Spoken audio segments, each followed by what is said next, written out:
LGBTQ+ communities. Many times in public testimony, in committee meetings, people felt comfortable expressing dangerous homophobic and transphobic statements.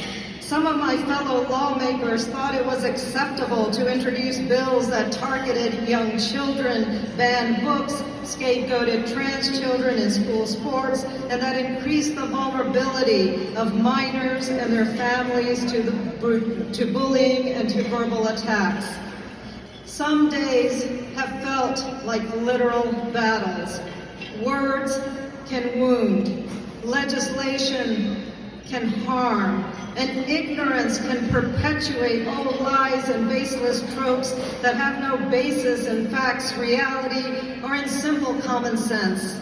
I would often go home feeling overwhelmed by the calculated cynicism that continues to rile up public anger and that sees no shame in directing that anger at children who are LGBTQ+.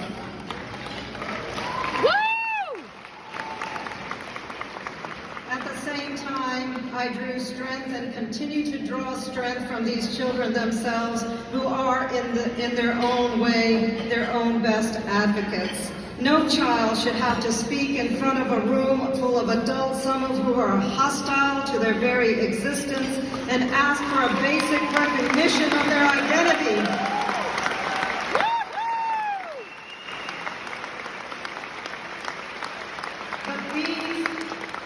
These impressive young people do that and more. They come to the General Assembly week after week with their parents and ask lawmakers to look them in the eye, to acknowledge their present, to respect their pronouns, and to explain why they support discrimination rather than affirmation. Yes! Yes! With their voices and with their advocacy, we were able to stop some of the most egregious efforts to erase the public presence of our LGBTQ+ community. We protected the rights of trans athletes to participate in school sports.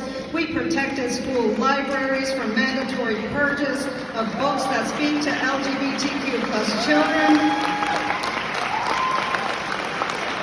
And we safeguarded VDOE policy crafted under the previous administration that all children have the right to learn free from discrimination and free from harassment.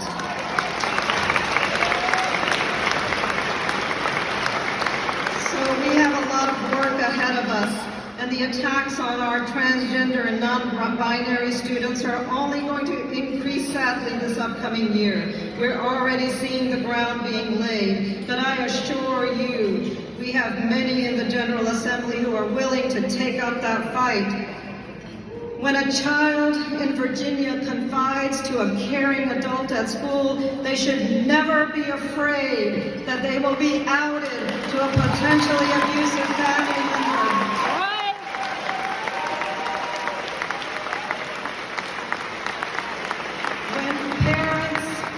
When parents in Virginia support their trans or non-binary children, we will not call that support child abuse as the governor of Texas does.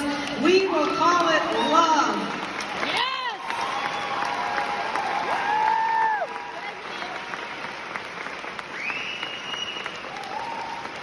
And when people who don't even know what a pronoun is,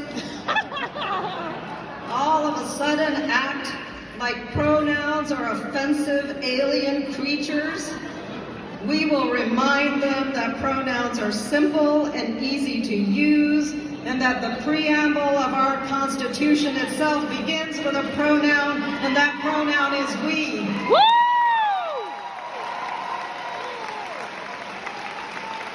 He's on fire.